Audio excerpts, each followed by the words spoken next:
बहुत बहुत स्वागत है आप सभी का आपके अपने यूट्यूब चैनल। पहला प्रश्न है, राजनीति विज्ञान का जनक किसे माना जाता है? तो ये मोस्ट इंपोर्टेंट है, किसी भी विषय वस्तु को पढ़ने से पहले उसके जनक के बारे में जान लेना परम आवश्यक होता है। तो आखिरकार राजनीति विज्ञान यानी पॉलिटिकल साइंस के जो फादर हैं, फादर ऑफ पॉलिटिकल साइंस वो कौन है? तो अरस्तु हैं, ये आपको यहाँ पर लिखा हुआ मिलेगा। कौन है भाई? तो राजनीति विज्ञान के जनक कौन है? अरस्तु हैं। नेक्स्ट प्रश्न देखेंगे, दूसरा नंबर प्रश्न आपके समक्ष है, राजनीति शास्त्र किस प्रकार का विज्ञान है? बताएं, राजनीति शास्त्र किस प्रकार का विज्ञान है? तो राजनीति शास्त्र जो है आपका ये सामाजिक विज्ञान है। कैसा विज्ञान है राजनीति शास्त्र? ये एक सामाजिक विज्ञान है।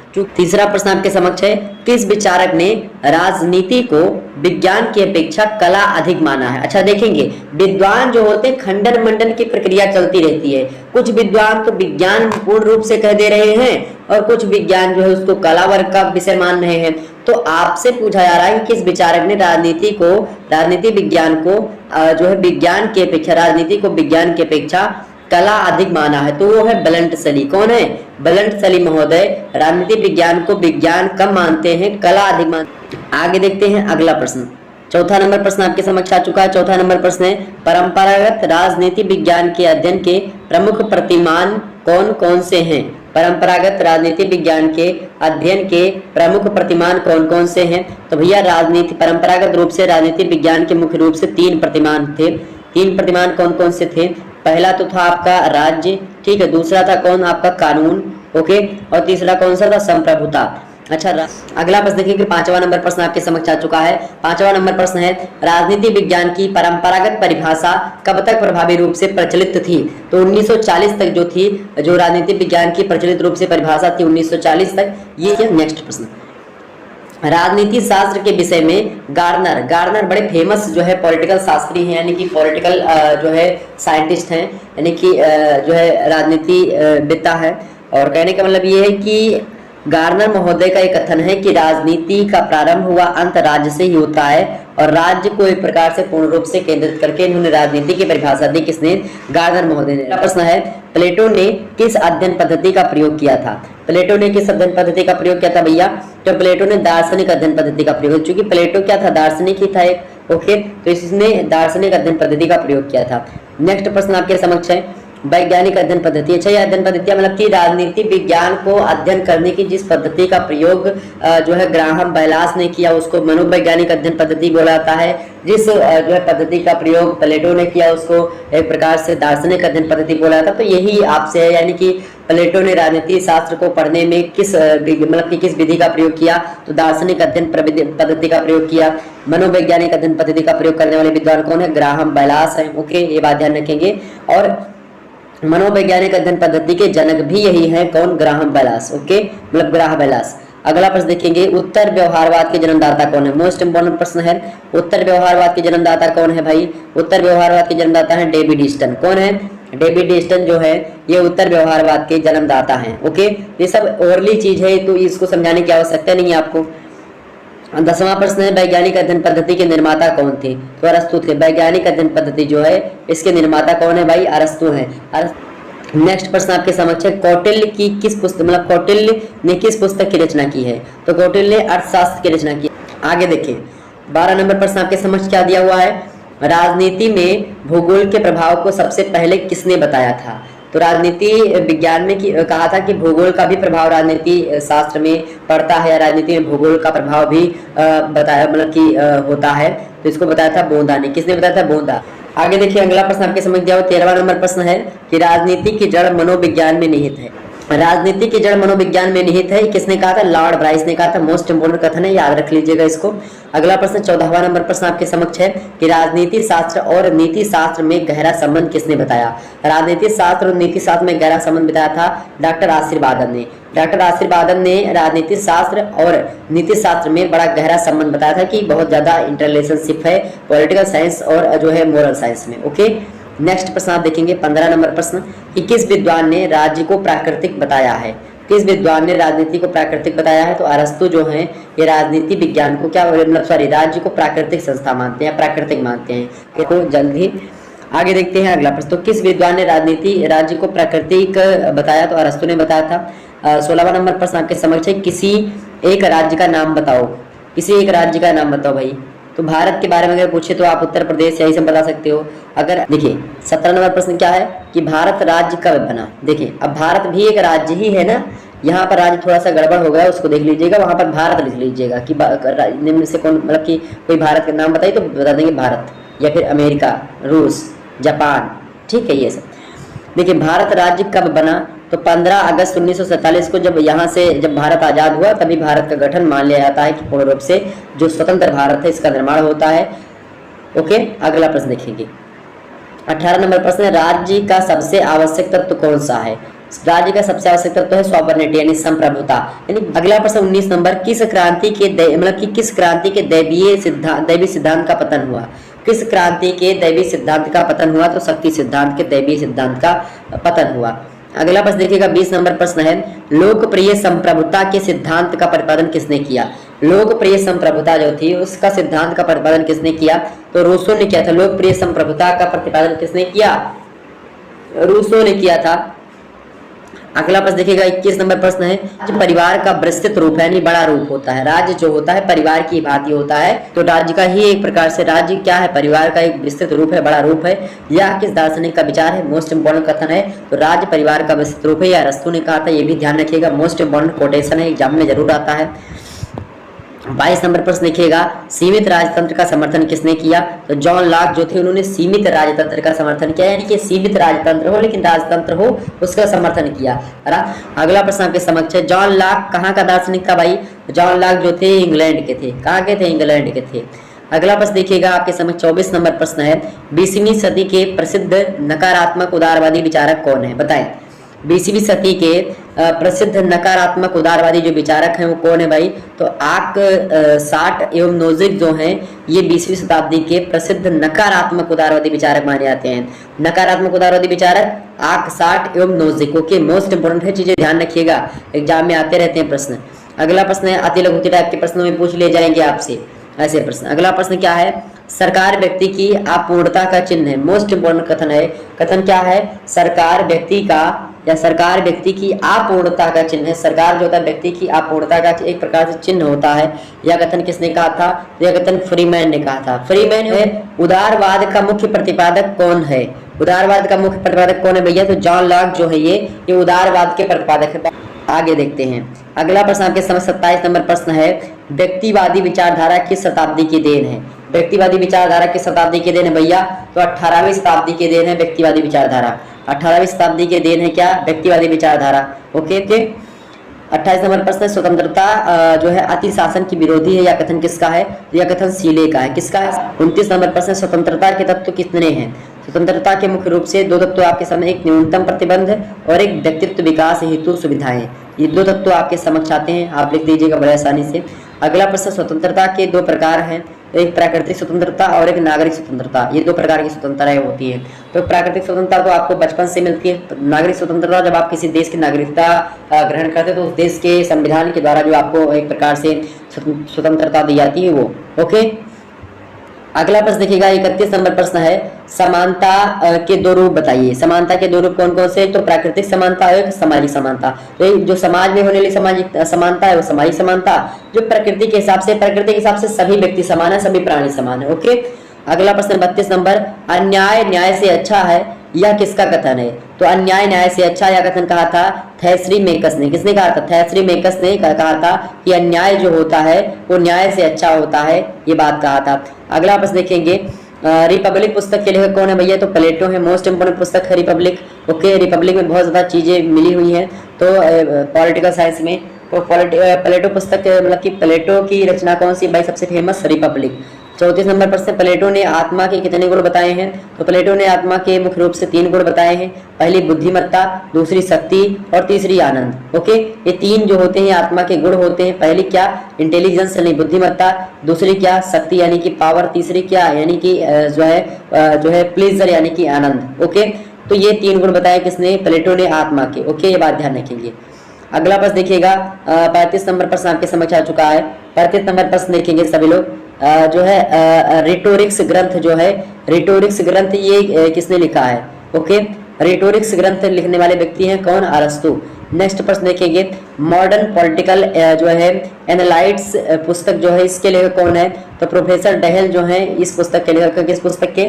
मॉडर्न पॉलिटिकल एनालाइट्स, ये पुस्तक का नाम है मॉडर्न पॉलिटिकल एनालाइट्स। अच्छा, इन सभी पुस्तकों के नाम आप ध्यान रखिएगा, नोट डाउन कर लीजिएगा, मोस्ट इंपॉर्टेंट है, ऑब्जेक्टिव वाले में लगातार पूछा आता रहता है। और ये जो है एक प्रकार से कभी कभी ये पूछता है जो है आप मतलब कि अतिलघुत्तरीय टाइप के प्रश्नों में भी कि ये पुस्तक मतलब कि इनकी दो पुस्तकों के नाम बताइए या इनमें से ये पुस्तक और इस पुस्तक के लेखक कौन है, आपको ऐसे दे देगा। यानी कि जो है रिटोरिक्स और मॉडर्न पॉलिटिकल एनालाइट्स मतलब कि इन पुस्तकों के लेखकों के नाम लिखिए। ऐसे प्रश्न आपके अतिलघुत्तरीय में पूछ लेता है लिखित वालों। ओके, ये बात ध्यान रखेंगे। अगला प्रश्न है आपका 37 नंबर, सामाजिक पुनर्निर्माण के सिद्धांत पुस्तक किसने लिखी है? तो किसने लिखी है? जो है बर्ट्रैंड रसेल महोदय ने सामाजिक पुनर्निर्माण सिद्धांत जो पुस्तक है इसको लिखी है, ये बात ध्यान रखेंगे। अगला प्रश्न आप देखिएगा कि विभिन्न राजनीतिक प्रक्रियाओं का मूल उपकरण किसे माना जाता है? सत्ता को माना जाता है। तो विभिन्न राजनीतिक प्रक्रियाओं का मूल उपकरण किसे माना जाता है भैया? सत्ता को माना जाता है। अगला प्रश्न देखिएगा 39 नंबर प्रश्न आपके समक्ष है, जो है समान मतलब कि समान रूपात्मक विश्लेषण के प्रभाव को लासबेल ने कितने मूल्य संवर्गों में विभाजित किया है? तो इन्होंने दो मूल्य संवर्गों में विभाजित किया है, पहला सम्मान वर्ग और दूसरा कल्याण वर्ग। ओके, तो समान मतलब कि रूपात्मक विश्लेषण के प्रभाव को लासबेल महोदय जो हैं वो दो भागों में बांटते हैं, एक तो सम्मान वर्ग और एक कल्याण वर्ग। ओके, मूल संवर्गों में। अगला प्रश्न देखिएगा, औचित्यपूर्ण शब्द में अंग्रेजी रूपांतर जो है लेजिटिमेसी की व्युत्पत्ति किस शब्द से हुई है? तो लैटिन भाषा के शब्द लेजिटिमक्स से हुई है। लेजिटिमक्स से जो है किसकी उत्पत्ति हुई? लेजिटिमैक्सी की उत्पत्ति हुई है औचित्यपूर्ण शब्द के। औचित्यपूर्ण जो है ये अंग्रेजी में जो है क्या बोला जाता है? इसको लेजिटिमेसी बोला जाता है। और लेजिटिमेसी जो है ये लैटिन भाषा के लेजिटिमिक्स शब्द से बना हुआ है। ओके, अगला प्रश्न आप देखेंगे, नेक्स्ट प्रश्न है 41 नंबर प्रश्न, मैक्स वेबर ने औचित्यपूर्णता को कितने वर्गों में बांटा है? तो मैक्स वेबर ने औचित्यपूर्णता को 3 वर्गों में बांटा, ये बात ध्यान रखें, कितने वर्गों में? 3 वर्गों में। नेक्स्ट प्रश्न है, औचित्यपूर्णता का संकट परिवर्तन का संकट है। औचित्यपूर्णता का संकट परिवर्तन का संकट है, ये कथन कहा था किसने? ये कथन कहा था एस.एम. लिट्से महोदय ने। बड़ा फेमस कथन है, किसने कहा था? एस.एम. लिट्से महोदय ने कहा था कि औचित्यपूर्णता का संकट परिवर्तन का संकट है। नेक्स्ट प्रश्न देखेंगे 43 नंबर प्रश्न है, किन्हीं दो नागरिक अधिकारों के नाम बताइए। किन्हीं दो नागरिक अधिकार कौन कौन से भैया? जीवन और शिक्षा। जीवन और शिक्षा ये दो नागरिक अधिकार है। ओके, जीवन और शिक्षा क्या है? ये दो नागरिक अधिकार है। ओके, अगला प्रश्न देखिएगा, अगला प्रश्न आपके समक्ष है, किन्हीं दो राजनीतिक अधिकारों के नाम लिखिए। किन्हीं दो राजनीतिक अधिकारों के नाम लिखिए भैया। मतदान करना राजनीतिक अधिकार है, निर्वाचित होना यानी कि जो है प्रधान बनना है, फिर किसी भी क्षेत्र में निर्वाचित होना, ये क्या है? राजनीतिक अधिकार है।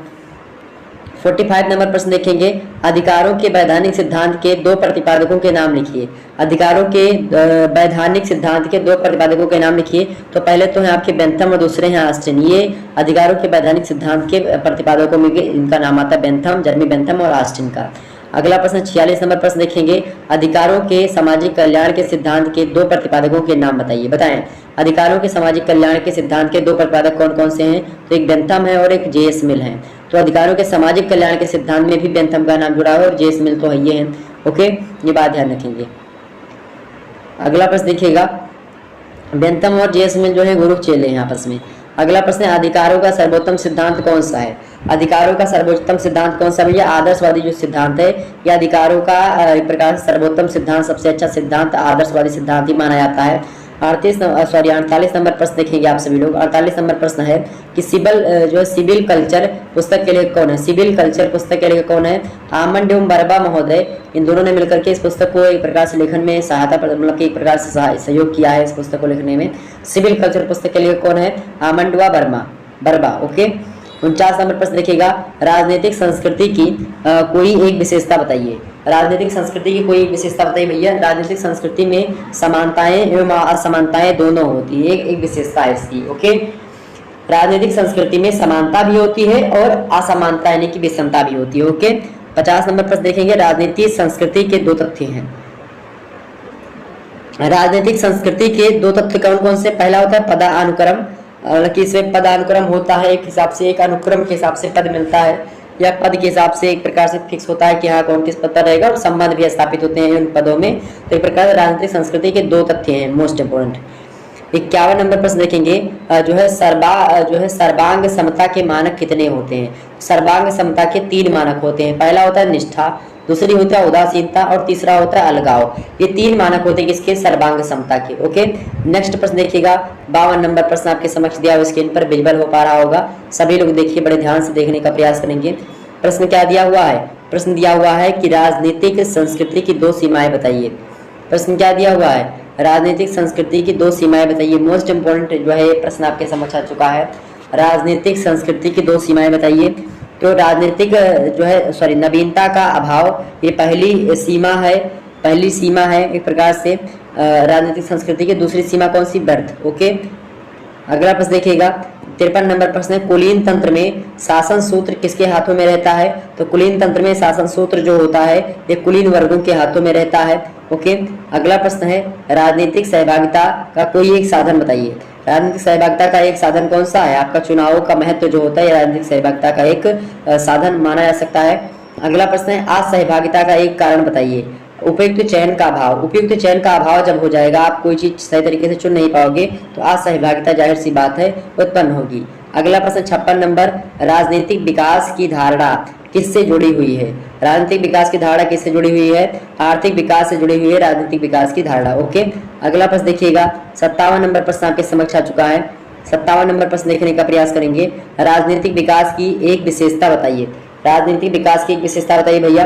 राजनीतिक व्यवस्था में नीतियों का निर्धारण तथा क्रियान्वित करने की क्षमता हो, ये एक प्रकार से क्या है? राजनीतिक विकास की एक विशेषता है। राजनीतिक व्यवस्था में नीतियों का निर्धारण तथा क्रियान्वित करने की क्षमता एक विशेषता होती है राजनीतिक विकास की। नेक्स्ट प्रश्न देखेंगे, 68 नंबर प्रश्न है, सर्वाधिकारवादी शासन का कोई एक लक्षण लिखिए। सत्तारूढ़ शासकों के अलावा समाज से शक्ति के अन्य विरोधी नहीं होते हैं, ये एक प्रकार से एक लक्षण होता है सर्वाधिकारवादी शासन का। क्या लक्षण होता है? जो सत्तारूढ़ शासक होते हैं उसके अलावा समाज के शक्ति के अन्य विरोधी नहीं होते हैं, केवल वही होता है शासक जो होता है उसी के हिसाब से सारी चीजें होती है। 69 नंबर प्रश्न है, कानून संप्रभु की आज्ञा है, यह कथन किसका है? मोस्ट इंपोर्टेंट कथन है। तो कानून संप्रभु की आज्ञा है, यह कथन कहा था मार्टिन महोदय ने। किसने कहा था? मार्टिन महोदय ने कहा था कि कानून संप्रभु की आज्ञा है। नेक्स्ट प्रश्न देखेंगे, 60 नंबर प्रश्न है। 60वां नंबर प्रश्न क्या दिया हुआ है आपके समक्ष? 60 नंबर प्रश्न क्या दिया हुआ है कि कानून का प्राचीनतम स्रोत बताएं। कानून का प्राचीनतम स्रोत बताएं, फटाफट से बताने का प्रयास करेंगे। कानून का प्राचीनतम स्रोत कौन सा है? रीति रिवाज जो है कानून का प्राचीनतम स्रोत है। अच्छा, ये लोग आपको भ्रम कर दिया होगा, देखिए 57 के बाद में 68 आ गया था, यहाँ पर 58 ये होगा, ठीक है, 58 और 59, ओके, और 60 फिर उसके बाद में फिर उनका प्राचीनतम स्रोत कौन सा भाई? रीति रिवाज जो होता है ये कानून का प्राचीनतम स्रोत होता है। 61 नंबर प्रश्न है। 61 नंबर प्रश्न है, कानून अधिकार तथा कर्तव्य की वह प्रक्रिया है जिसे राज्य लागू करता है, ये कथन किसका है? मोस्ट इंपोर्टेंट प्रश्न है। मोस्ट इंपोर्टेंट प्रश्न क्या दिया हुआ है आपके समक्ष कि कानून अधिकार तथा कर्तव्य की वह प्रक्रिया है जिसे राज्य लागू करता है, यह कथन कहा था ग्रीन ने। किसने कहा था? ग्रीन महोदय ने कहा था। नेक्स्ट प्रश्न आपके समक्ष है 62 नंबर, कानून के स्वरूप के बारे में विश्लेषणात्मक दृष्टिकोण के समर्थक कौन है? तो ये ऑस्टिन महोदय जो है ये कानून के स्वरूप के बारे में विश्लेषणात्मक दृष्टिकोण जो है उसके प्रबल समर्थक रहे हैं। नेक्स्ट पर देखेंगे, दंड व्यवस्था के 2 उद्देश्य बताइए। दंड व्यवस्था के 2 उद्देश्य कौन कौन से भैया? तो एक तो होता है प्रतिफल और एक होता है निरोध। दंड व्यवस्था का एक प्रतिफल यानी कि दंड व्यवस्था के हिसाब से एक प्रतिफल होता है, और एक ये दोबारा तो प्रतिफल दो या फिर उसका निरोध यानी कि उसका एक प्रकार से क्या करो? विरोध करो। ओके, अगला प्रश्न आपके समक्ष, दंड के 2 आवश्यक तत्व बताइए। तो पहली तो होती गंभीरता के साथ और दूसरी भावना। गंभीरता और भावना के हिसाब से यानी आवश्यक तत्व होते हैं गंभीरता और भावना किसके? दंड के। ओके, नेक्स्ट प्रश्न देखेंगे, दंड का प्रथम सिद्धांत कौन सा है? दंड का प्रथम सिद्धांत है प्रतिशोधात्मक सिद्धांत, यानी प्रतिशोध, यानी आपको किसी ने एक झप्पड़ मारा, एक लपड़ तरीके से कड़ा करपटवा पे आपके, तो आपको एक प्रकार से दूसरा उसकी करपटा पे झांझर कर देंगे मार के उसको। तो कहने का मतलब मेरे ये है कि प्रतिशोध के रूप में लिया गया जो एक प्रकार से जो बदला होता है उसी को दंड बोला जाता है। तो ये दंड का प्रथम सिद्धांत होता है, प्रतिशोध के रूप में लिया गया। ठीक है, अगला प्रश्न देखिए 66 नंबर है, आदर्श दंड प्रणाली की 2 विशेषताएं बताइए। यानी कि जो आइडियल दंड प्रणाली होती है उसकी 2 विशेषताएं। पहली होती है कि चूंकि आदर्श दंड प्रणाली जो होती है प्रभावशाली होती है, दूसरी शीघ्रता के साथ इसमें चीजें हो जाती हैं कि आज कोनो किसी को मारा तो पुलिस में कल ही उन्हें जो है, जैसे आप देखेंगे अभी तमाम प्रकार की चीजें हो रही हैं, बेमनस्ता समाज में फैल रही है, तो एक प्रकार से उसको आदर्श दंड प्रणाली की जो विशेषताएं हैं वो प्रभावशाली होती है, और दूसरी बात है कि शीघ्र होती है। अगला प्रश्न देखेंगे 67, आदर्शवाद की विशेषताएं बताइए। आदर्शवाद जो है, राज्य एक नैतिक संस्था है, ये आदर्शवाद की विशेषता, पहली विशेषता। दूसरी विशेषता है कि राज्य स्वयं के साध्य है, राज्य स्वयं के साध्य है, ये भी है। अच्छा, लिखित वाले पेपर मैं जल्द ही दे दूंगा, तो परेशान मत होइएगा आप उसके लिए। लिखित वालों के लिए बहुत ज्यादा महत्वपूर्ण है, ऑब्जेक्टिव वालों के लिए भी बहुत ज्यादा महत्वपूर्ण है। ओके, ये दोनों के लिए। और मैं लिखित का मॉडल पेपर दे दूंगा, ऑब्जेक्टिव का कई मॉडल पेपर आपकी प्ले लिस्ट में अवेलेबल है, आप देख लीजिएगा उसको। अगला प्रश्न है, हीगल के दर्शन की दो आलोचनाएं बताइए। हीगल के दर्शन की दो आलोचनाएं बताइए भैया। तो व्यक्तिगत स्वतंत्रता का विरोध हीगल करते हैं, और अंतर्राष्ट्रीय कानून का भी विरोध करते हैं ये हीगल। तो ये दो आलोचनाएं हैं जो है हीगल के दर्शन की। एक तो व्यक्तिगत स्वतंत्रता का विरोधी है हीगल, और अंतर्राष्ट्रीय कानून का भी विरोधी है। अगला प्रश्न 69 नंबर, ग्रीन की इच्छा को किन किन भागों में बांटा गया है। तो ग्रीन की इच्छा को एक प्रकार से वास्तविक इच्छा और यथार्थ इच्छा में बांटा गया है। वास्तविक इच्छा एक होती है कि यथार्थ इच्छा, वास्तविक इच्छा और यथार्थ इच्छा, ये जो होता है ये ग्रीन की इच्छा को इन भागों में बांटा गया है। नेक्स्ट प्रश्न देखेंगे हम। अगला प्रश्न देखिएगा भाई, अगला प्रश्न आप देखेंगे 70 नंबर प्रश्न आपके समझ दिया हुआ है। फटाफट से वीडियो को लाइक और शेयर कर दीजिएगा, बातचीत ना करो भाई, बातचीत ना करो। प्रश्न अगला आपके समझ क्या दिया हुआ है, प्रश्न क्या दिया हुआ है कि दंड देने के ग्रीन के दो सिद्धांत बताइए। दंड देने के दो सिद्धांत बताइए। ग्रीन के द्वारा दिए गए दो सिद्धांत है दंड देने के। तो भाई एक तो होता है प्रतिशोध लेने का सिद्धांत, एक होता है निवारक सिद्धांत। यानी कि एक तो निवारक सिद्धांत होता है दंड देने का, और एक होता है प्रतिशोध लेने का सिद्धांत। ओके, अगला प्रश्न देखेंगे, व्यक्तिवाद की दो विशेषताएं बताइए। तो राज्य एक कृत्रिम संस्था व्यक्तिवाद कहता है, और राज्य साध्य नहीं साधन है, ये व्यक्तिवाद कहता है। अच्छा, व्यक्तिवाद और आदर्शवाद में डिफरेंस को लेकर के भी एग्जाम से प्रश्न पूछता है, विशेषताओं को आप पढ़ लेंगे तो डिफरेंस आपका हो जाएगा।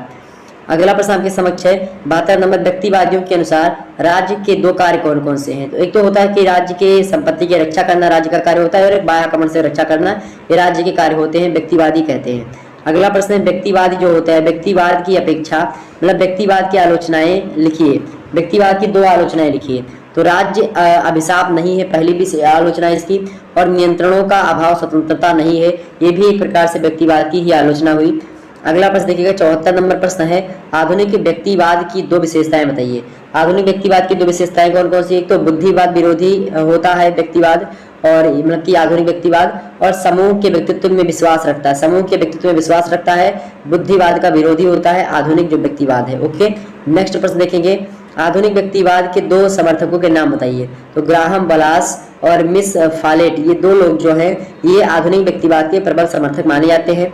नेक्स्ट प्रश्न आपके समक्ष 76 नंबर, अराजकता शब्द की उत्पत्ति किससे हुई है। फटाफट से बताने का प्रयास करेंगे। अराजकता शब्द की उत्पत्ति किससे हुई भाई। अराजकता शब्द जो है इसकी उत्पत्ति यूनानी भाषा मतलब कि यूनानी शब्द जो है अनार क्रिया, मतलब कि अनार क्रिया यानी कि जो यहाँ पर लिखा हुआ ये लैटिन मतलब कि यूनानी शब्द है अनार क्रिया, इससे हुई है अराजकता शब्द की उत्पत्ति। ओके, ये बात ध्यान रखेंगे। अगला प्रश्न आपके समक्ष है, दो प्रमुख अराजकतावादी विचारकों के नाम लिखिए। तो भाई एक तो है विलियम गाडविन और दूसरे हैं थोरो। तो विलियम गाडविन और थोरो जो हैं ये अराजकतावादी विचारकों में आते हैं। ओके, अगला प्रश्न देखेंगे 78 नंबर प्रश्न 78 number, the poverty of philosophy. The poverty of philosophy पुस्तक के लेखक कौन है भाई। द पॉवर्टी ऑफ फिलोसॉफी पुस्तक के लेखक कौन है। ये है कार्ल मार्क्स। कौन है, कार्ल मार्क्स जो है ये पॉवर्टी ऑफ फिलोसॉफी पुस्तक के लेखक है। 79 नंबर प्रश्न देखिएगा, समाजवादी चिंतन की कौन कौन सी धाराएं पाई जाती हैं, बताने का प्रयास करेंगे। समाजवादी चिंतन की कौन कौन सी धाराएं पाई जाती हैं, फटाफट से बताने का प्रयास करेंगे। तो एक तो होता है काल्पनिक समाजवाद और एक होता है वैज्ञानिक समाजवाद। समाजवादी चिंतन की मुख्य रूप से आप देखेंगे तो दो धाराएं पाई जाती हैं, पहली है काल्पनिक समाजवाद और दूसरी है वैज्ञानिक समाजवाद। तो क्या है, पहली काल्पनिक समाजवाद और दूसरी वैज्ञानिक समाजवाद। ये समाजवादी चिंतन की ये दो धाराएं मुख्य रूप से हमारे समक्ष आती हैं, और भी है लेकिन ये मुख्यतया है। अगला प्रश्न देखिएगा 80 नंबर प्रश्न है आपके समक्ष, काल्पनिक समाजवाद के दो विचारकों के नाम बताइए। काल्पनिक विचारकों के दो नाम बताइए, समाज मतलब कि ये सब काल्पनिक समाजवाद के दो विचारकों के नाम बताइए फटाफट से इसके लिए। ओके, तो काल्पनिक समाजवाद के दो विचारकों के नाम, एक तो है आपके सेंट साइमन और एक है Charles Fourier. Okay, Saint Simon और चार्ल्स फोरियर ये काल्पनिक समाजवाद के विचारक माने जाते हैं। अगला प्रश्न 81 नंबर प्रश्न देखेंगे, पूंजीवादी विचारधारा का एक कमजोर पक्ष कौन सा है। पूंजीवादी विचारधारा का एक कमजोर पक्ष कौन सा भैया। तो यह व्यक्ति को स्वार्थी बनाती है, ये इसका एक क्या है, कमजोर पक्ष होता है। व्यक्ति को स्वार्थी बनाती है कौन? पूंजीवादी विचारधारा क्या बनाती है? व्यक्ति को स्वार्थी बनाती है। नेक्स्ट प्रश्न देखेंगे, 82 नंबर प्रश्न देखने का प्रयास करेंगे। पूंजीवादी विचारधारा किस पर स्थित है? यानी कि पूंजीवादी विचारधारा जो है ये उदारवाद जो है उसी की नींव पर स्थित है। उदारवाद नींव के माध्यम से पूंजीवादी जो है उस पर एक प्रकार से क्या हुआ है? उदारवाद नींव पर पूंजीवादी दीवार जो है चढ़ी हुई है। अगला प्रश्न देखेंगे 83 नंबर, सोवियत साम्राज्यवाद के भय से किस संगठन का जन्म हुआ? नाटो संगठन का जन्म हुआ। 84 नंबर प्रश्न है, नेशन शब्द का जन्म किस देश से, मतलब किस शब्द से हुआ है? किस शब्द से हुआ? नेशन शब्द का जन्म जो है लैटिन शब्द नेसो से हुआ है। लैटिन शब्द कौन सा है? नेसो। नेसो शब्द से बना है क्या? नेशन, और नेशन से बना है अपना राष्ट्र। ओके, अगला प्रश्न देखेंगे। अगला प्रश्न आपके समझ दिया हुआ है 85 नंबर प्रश्न देखेंगे, किसी सुनिश्चित स्वदेश के साथ जुड़ी विचित्र तीव्रता, घनिष्ठता तथा सम्मान, मतलब किस सम्मान की भावना का संयुक्त रूप है? यह परिभाषा किसकी है? बताने का प्रयास करिए। किसी सुनिश्चित स्वदेश के साथ जुड़ी विचित्र तीव्रता, घनिष्ठता तथा सम्मान की भावना का संयुक्त रूप है। यह परिभाषा किसने दी है? यह परिभाषा दी है ए जिम्मरमैन ने। किसने दी है? ए जिम्मर, मतलब कि जिम्मरमैन ने। ओके, जिम्मर ने। अगला प्रश्न आपके समक्ष है वही जिम्मरमैन या फिर जिम्मर, अलग अलग स्थानों पर अलग अलग मिलता है। 86 नंबर प्रश्न है, राष्ट्रवाद का कोई एक अनिवार्य तत्व बताइए। राष्ट्रवाद का कोई अनिवार्य तत्व बताइए भैया। सामान्य राजनीतिक आकांक्षाएं जो होती हैं राष्ट्रवाद की अनिवार्य तत्व होता है। अगला प्रश्न है, इंडोनेशिया के लोग किसे अपना सबसे बड़ा शत्रु मानते हैं? तो अपने भूगोल को जो है अपना सबसे बड़ा शत्रु मानते हैं इंडोनेशिया के लोग। इंडोनेशिया के लोग अपने भूगोल को अपना सबसे बड़ा शत्रु मानते हैं, ये बात ध्यान रखेंगे। ओके, अगला प्रश्न देखिए 88 नंबर प्रश्न है जो है, गेलनर ने किस वर्ष राष्ट्रवाद को आधुनिकीकरण की प्रक्रिया से जोड़ा? गेलनर महोदय ने किस वर्ष राष्ट्रवाद को आधुनिकीकरण से जोड़ा? तो 1983 ईस्वी में गेलनर महोदय ने राष्ट्रवाद को आधुनिकीकरण से जोड़ा। 89 नंबर प्रश्न है, भारत में उदारीकरण कार्यक्रम कब शुरू किया गया? 1991 यानी कि 1991 ईस्वी में उदारीकरण कार्यक्रम शुरू किए गए भारत में। 90 नंबर प्रश्न है, नारीवाद कैसा आंदोलन है? नारीवाद जो है एक विचार जो है धारात्मक आंदोलन माना जाता है, तो एक विचारधारात्मक नारी आंदोलन होता है। ओके, नारीवाद कैसा आंदोलन है? नारीवाद एक विचार, मतलब कि विचारधारात्मक आंदोलन है। 91 नंबर प्रश्न है, महिलाओं पर चतुर्थ सम्मेलन कहाँ पर हुआ था? तो महिलाओं पर जो चतुर्थ सम्मेलन हुआ था वो बीजिंग में हुआ था 1955 में, यानी 1955 ईस्वी में बीजिंग में महिलाओं के प्रकार से उनको उनकी स्थिति को उच्च रखने के लिए चतुर्थ सम्मेलन होता है। ओके, अगला प्रश्न देखिएगा 92 नंबर प्रश्न आपके समझ दिया हुआ कि दहेज निरोधक अधिनियम कब पारित किया गया? दहेज निरोधक अधिनियम जो पारित किया गया था 1961 ईस्वी में दहेज निरोधक अधिनियम पारित किया गया, भारत की बात कर रहा है। ओके, अगला प्रश्न देखिए 93 नंबर प्रश्न है, राष्ट्रीय महिला आयोग का गठन कब किया गया? राष्ट्रीय महिला आयोग का गठन कब किया गया? 1992 ईस्वी में राष्ट्रीय महिला आयोग का गठन किया गया। नेक्स्ट प्रश्न देखेंगे, संसदात्मक शासन की कोई एक विशेषता बताइए। संसदात्मक शासन जो होता है, संसद जिसमें शासन करती है, जैसे कि लोकसभा, राज्यसभा। भारत एक संसदात्मक शासन व्यवस्था है। इंग्लैंड के जो है संविधान से अपने संविधान में संसदात्मक शासन व्यवस्था को लिया गया है। तो संसदात्मक शासन की कोई एक विशेषता बताइए, क्योंकि इसमें व्यक्तिगत उत्तरदायित्व होता है। व्यक्तिगत उत्तरदायित्व होता है, व्यक्ति का परस्पर एक प्रकार से उत्तरदायित्व होता है अपना खुद का, तो ये होता है संसदात्मक व्यवस्था की विशेषता। 95 नंबर प्रश्न है, संसदात्मक शासन का एक गुण बताइए। कार्यपालिका तथा व्यवस्थापिका में सहयोग होता है, इसमें ये सबसे बड़ा गुण होता है संसदात्मक शासन व्यवस्था का। क्योंकि कार्यपालिका यानी कि जो कार्य को करने वाले, व्यवस्थापिका माने जो कानून को बना रहा है, और कानून को जो लागू करवा रहा है वो कार्यपालिका है। तो कानून को बना रहा है व्यवस्थापिका, लागू करवा रहा है कार्यपालिका, दोनों में क्या है? एक प्रकार संबंध है। यही संसदात्मक शासन व्यवस्था का एक गुण होता है। अगला प्रश्न देखिएगा 96 नंबर प्रश्न है, संसदात्मक शासन का एक दोष लिखिए। संसदात्मक शासन व्यवस्था का एक दोष लिखिए। तो दलीय तानाशाही कायम करना संसदात्मक शासन व्यवस्था का एक दोष भी है, क्योंकि इसमें दलीय एक प्रकार से तानाशाही कायम हो जाती है। एक दल अगर जीत गया उसके बाद में फिर उसी की जो एक प्रकार से चलती है। अगला प्रश्न देखिएगा, अध्यक्षात्मक शासन व्यवस्था का एक गुण बताइए। अध्यक्षात्मक शासन व्यवस्था का एक गुण बताइए भैया। तो असाधारण परिस्थितियों के लिए उपयुक्त होता है ये, असाधारण परिस्थितियों के लिए उपयुक्त होता है ये, इसका एक गुण है। ओके, 98 नंबर प्रश्न है, एकात्मक राज्य में कानून निर्माण की सर्वोच्च शक्ति एक केंद्रीय सत्ता पर निहित होती है। यह कथन किसका है? यह कथन जनरल डायसी का है। किसका है कथन? ये डायसी महोदय का कथन है कि एकात्मक राज्य में कानून निर्माण की सर्वोच्च शक्ति एक केंद्रीय सत्ता पर निहित होती है। ओके, अगला प्रश्न देखिएगा, एकात्मक शासन का कोई एक गुण बताइए। तो शासन की एक रूपता होना, ये एकात्मक शासन का एक गुण है। क्या? शासन की एक रूपता होना। अगला प्रश्न देखेंगे, एकात्मक शासन का एक दोष लिखिए। तो नौकरशाही का बोलबाला हो जाता है इसमें, तो एक दोष होता है एकात्मक शासन का। एकात्मक शासन का एक दोष क्या है? नौकरशाही का बोलबाला हो जाना। 101 नंबर प्रश्न देखेंगे, संघात्मक शासन की कोई एक विशेषता बताइए। संघात्मक शासन की एक विशेषता यह है कि संविधान की सर्वोच्चता इसमें होती है हमेशा। संघात्मक शासन में संविधान की सर्वोच्चता एक प्रकार से होती, तो एक प्रकार से इसकी बड़ी विशेषता है ये। 102 नंबर प्रश्न है, तानाशाही के 2 गुण बताइए। तानाशाही का पहला गुण तो है कि प्रशासन में कुशलता होती है, प्रशासन में कोई दिक्कत नहीं आती है तानाशाही में, और प्रशासनिक व्यय में भी कमी होती है, कम खर्चा होता है इसमें तानाशाही में। ओके, प्रशासन मतलब की में प्रशासनिक खर्चा भी कम होता है तानाशाही में, आप देखेंगे। तो तानाशाही का 1-2 गुण हो गए। अगला प्रश्न है, राजनीतिक दलों की एक विशेषता बताइए। राजनीतिक दलों की एक विशेषता, राजनीतिक दलों का पहला आधार नागरिकों का संगठन है। तो एक पहली विशेषता ये हो गई। पहली विशेषता क्या हो गई?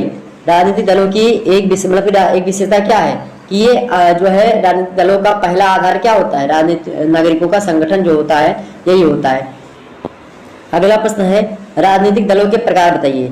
एक दलीय प्रणाली भी होती है राजनीतिक दल, 2 दलीय प्रणाली भी होती है और बहुदलीय प्रणाली भी होती है। तो ये एक प्रकार से प्रकार है, पहला एक दलीय प्रणाली, दूसरा 2 दलीय प्रणाली, तीसरा बहुदलीय प्रणाली। ओके, नेक्स्ट प्रश्न देखेंगे, 105 नंबर प्रश्न आपके समक्ष क्या दिया हुआ है? राजनीतिक दलों का कोई एक कार्य बताइए। राजनीतिक दलों का कोई एक कार्य बताइए, फटाफट से बताने का प्रयास करेंगे। राजनीतिक दलों का कोई एक कार्य बताइए। तो नीतियों का निर्धारण करना राजनीतिक दलों का कार्य होता है। ओके, नेक्स्ट प्रश्न देखेंगे। अगला प्रश्न आपके समक्ष दिया हुआ है, फटाफट से एक बार वीडियो को लाइक और शेयर कर, जितने भी लोग देख रहे हो फटाफट से वीडियो को लाइक और शेयर कर दीजिएगा सभी दोस्तों के पास। 106 नंबर प्रश्न है, दल पद्धति के 2 गुण बताइए। दल पद्धति के 2 गुण बताइए भैया। तो पहला होता है राजनीतिक चेतना और दूसरा होता है आपका जनमत का निर्माण। ओके, दल पद्धति के 2 गुण कौन कौन से? पहला होता है राजनीतिक चेतना और दूसरा है जनमत का निर्माण। ओके, नेक्स्ट प्रश्न देखें, 107 नंबर है, elements of politics. Elements of politics पुस्तक के लेखक कौन है भाई? एलिमेंट्स ऑफ पॉलिटिक्स पुस्तक के लेखक आपके हैं लीकॉक। लीकॉक महोदय जो हैं ये एलिमेंट्स ऑफ पॉलिटिक्स पुस्तक के लेखक हैं। नेक्स्ट प्रश्न देखेंगे, 108 नंबर प्रश्न आपके समक्ष है, दबाव गुट की एक विशेषता बताइए। दबाव गुट की एक विशेषता क्या है? अनिश्चित कार्यकाल। अनिश्चित कार्यकाल होता है दबाव गुट, तो एक प्रकार से एक विशेषता होती है अनिश्चित कार्यकाल। एक विशेषता किसकी? दबाव गुट की एक विशेषता होती है अनिश्चित कार्यकाल। ओके, 109 नंबर देखिएगा, दबाव गुट के 2 साधन बताइए। दबाव गुट एक चैप्टर है आप में। दबाव गुट के 2 साधन कौन कौन से? एक तो होता है पहला प्रचार, दूसरा होता है विशेषज्ञों की सेवा। ये 2 साधन होते हैं दबाव गुट के। नेक्स्ट प्रश्न देखेंगे, दबाव गुटों का एक गुण बताइए। दबाव गुटों का एक गुण क्या है भाई? उपयोगी आंकड़े एवं तथ्य जो होता है एकत्रित करना, ये दबाव गुटों के एक प्रकार से एक गुण होते हैं। बड़ा फेमस गुण है ये कि ये जो है उपयोगी जो आंकड़े होते हैं और जो तथ्य होते हैं उनको एकत्रित करते हैं। 111 नंबर प्रश्न देखेंगे, विधायिका क्या है? विधायिका क्या है? तो किसी देश की सरकार का वह अंग जो विधि निर्माण यानी कानून को बनाती है वही विधायिका कहलाती है। यानी संसद जो है वो विधायिका का ही अंग है। विधायिका कानून बनाती है, कार्यपालिका कानून को लागू करवाती है। जितने भी सरकारी सर्विस के लोग हैं वो सब कार्यपालिका के सदस्य हैं, जितने संसद के लोग हैं वो व्यवस्थापिका के सदस्य हैं, और न्यायपालिका जितने न्यायालय के लोग हैं वो न्यायपालिका के सदस्य हैं। ओके, ये बात ध्यान रखिएगा। ओके, तो ये विधायिका भी चैप्टर है आप में। अगला प्रश्न है, विधायिका, न्यायपालिका और कार्यपालिका चैप्टर है आपका। विधायिका का कोई एक कार्य बताइए। तो विधि यानी कि कानून, विधि माने कानून, और नीति मतलब होता है नीति, समझ रहे हैं? विधि एवं नीति का निर्धारण करना विधायिका का कार्य होता है। अगला प्रश्न है, कार्यपालिका का कोई एक कार्य बताइए। तो आंतरिक शक्ति एवं व्यवस्था को बनाए रखने से। अगला प्रश्न, न्यायपालिका क्या है? न्यायपालिका शासन का वह अंग होता है जो विधि की व्याख्या प्रस्तुत करता है। ओके, अगला प्रश्न है, न्यायपालिका को कोई एक कार्य बताइए। तो विवादों की जांच व निर्णय करना क्या करता है? ये न्यायपालिका का ही कार्य है। तो अगला प्रश्न है, संविधान का कोई एक मूलभूत तत्व बताइए। तो राज्य के स्वरूप का निर्धारण करना संविधान का, राज्य का क्या स्वरूप होगा इसको निर्धारित करता है कौन? संविधान। अगला प्रश्न आपके समक्ष, आलिखित संविधान कैसे होते हैं? तो परिवर्तनशील होते हैं, इनमें परिवर्तन होता रहता है। जो आलिखित संविधान होते हैं, जो जैसे कि ब्रिटेन का संविधान जो यानी कि जो इंग्लैंड का संविधान है वो कैसा है? इंग्लैंड का संविधान आलिखित है। तो अभी समयों पर आ देते हैं, उसमें परिवर्तन होता रहता है हमेशा समय के हिसाब से। ओके, 118 नंबर प्रश्न आपके समक्ष, संविधानवाद कैसी विचारधारा है? संविधानवाद कैसी विचारधारा भैया? तो यह एक नवीन विचारधारा है जो संविधान पर आधारित है। संविधानवाद एक नवीन विचारधारा जो कि पूर्ण रूप से संविधान पर आधारित होती है। अगला प्रश्न है संविधानवाद एक मतलब कि संविधानवाद की एक विशेषता बताइए, सामान्य विशेषता। तो संविधानवाद संस्कृति से संबंध अवधारणा होती है। तो किससे? देखिएगा सर्वाधिकारवाद का कोई एक सिद्धांत बताइए। सर्वाधिकारवाद भी आपका एक चैप्टर ही है। प्रश्न क्या है आपके समक्ष? सर्वाधिकारवाद का कोई एक सिद्धांत बताइए। तो प्रजातंत्र का उपहास सर्वाधिकारवाद का एक मूल सिद्धांत है। ओके, अगला प्रश्न देखिए 121 नंबर प्रश्न है, सर्वाधिकारवाद का एक दोष बताइए। सर्वाधिकारवाद का एक दोष क्या है? साम्राज्यवाद तथा युद्ध को प्रोत्साहन देना, यह सर्वाधिकारवाद का एक प्रकार से एक दोष भी माना जाता है। साम्राज्यवाद को बढ़ावा देता है सर्वाधिकारवाद और युद्ध को प्रोत्साहन देता है। 122 नंबर प्रश्न है, जनमत की कोई एक विशेषता बताइए। जनमत की कोई विशेषता, जनमत दिया आपका एक चैप्टर है। जनमत जो होता है प्रकार से जन साधारण का मत होता है। प्रश्न है स्वास्थ्य मतलब कि स्वस्थ लोक मत के निर्माण में आने वाली कोई एक जो है बाधा बताइए। निर्धनता और आर्थिक विभेद जो है ये स्वस्थ लोक मत के निर्माण में आने वाली एक प्रबल बाधा के रूप में हमारे समक्ष आती है। अगला प्रश्न देखेंगे, अगला प्रश्न आपके समझ दी हुई है। देखें 124 नंबर प्रश्न दिया हुआ है, फटाफट से एक बार वीडियो को लाइक और शेयर कर दीजिएगा। बस मुक्त बाजार की एक विशेषता लिखिए। मुक्त बाजार की एक विशेषता क्या है भैया? मुक्त बाजार साधारणतया पूर्व से ही सुविधा संपन्न लोगों के लिए काम करते हैं। तो जो मुक्त बाजार होते हैं ये साधारणतः पूर्व से ही मतलब पहले से ही सुविधा संपन्न लोगों के लिए काम करते हैं। जो सुविधा संपन्न लोग होते हैं उनके लिए कार्य करते हैं। अगला प्रश्न आपके समक्ष है 125 नंबर, धर्मनिरपेक्षता का कोई एक तत्व बताइए।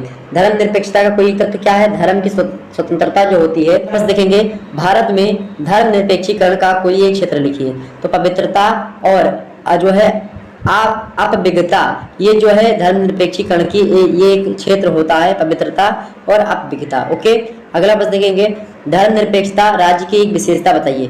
धर्मनिरपेक्ष राज्य की एक विशेषता बताइए। सभी धर्मों का पोषक होता है धर्मनिरपेक्ष, यानी भारत क्या सभी धर्मों का पोषक है। ओके, अगला प्रश्न 128 नंबर प्रश्न क्या है? व्यवसायिक प्रतिनिधित्व का सबसे बड़ा समर्थक कौन है? व्यवसायिक प्रतिनिधित्व का सबसे बड़ा समर्थक कौन है? तो जीडीएच कोल जो है ये व्यवसायिक प्रतिनिधित्व जो है व्यवसायिक प्रतिनिधित्व के सबसे बड़े यानी सबसे प्रबल समर्थक माने जाते हैं। 129 नंबर प्रश्न है, एकल संक्रमणीय पद्धति का एक गुण बताइए। एकल संक्रमणीय मत पद्धति के द्वारा राष्ट्रपति का भारत में चुनाव होता है। ओके, तो इसका गुण क्या है? मतदाता का मत व्यर्थ नहीं जाता, इसमें से मतदाता का मत इसमें व्यर्थ नहीं जाता। अगला प्रश्न देखिए 130 नंबर प्रश्न है, वयस्क मताधिकार का एक गुण बताइए। वयस्क मताधिकार का एक गुण क्या है? कि राष्ट्रीय एकता में वृद्धि होती है। वयस्क मताधिकार से राष्ट्रीय एकता में वृद्धि होती है वयस्क मताधिकार से। तो ये एक प्रकार से वयस्क मताधिकार का एक गुण है, क्वालिटी है ये कि वयस्क मताधिकार किया जाए। तो इस प्रकार से आप लोगों ने देखा